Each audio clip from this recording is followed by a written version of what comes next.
সীমান্তে push in না করে বাংলাদেশি নাগরিকদের কূটনৈতিকভাবে ফেরত পাঠাতে ভারতীয় হাই কমিশনারকে জানানো হয়েছে।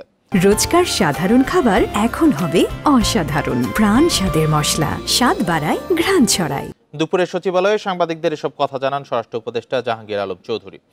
স্বরাষ্ট্র উপদেষ্টা জানান, পুশ ইন নিয়ে পররাষ্ট্র মন্ত্রণালয়ের সঙ্গে নিয়মিত যোগাযোগ হচ্ছে। বনে জঙ্গলে কাউকে ফেলে যাওয়া গ্রহণযোগ্য নয় বলেও মন্তব্য করেন জাহাঙ্গীর আলম চৌধুরী। স্বরাষ্ট্র উপদেষ্টা আরও বলেন, পুলিশ পুরোপুরি সঠিকভাবে কাজ করছে, তবে মানবিক পুলিশিং প্রয়োজন বলেও উল্লেখ করেন তিনি। জানান, বাহিনীটি এখন সেভাবেই কাজ করছে।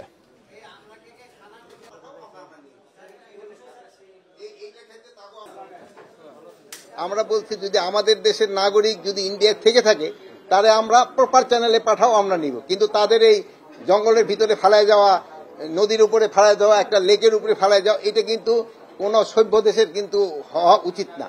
তো এটা এই জন্য আমরা অনুরোধ করছি, আমাদের যদি নাগরিক থাকে আমরা তোমরা প্রপার চ্যানেলে পাঠাও, আমরা নিয়ে নিই।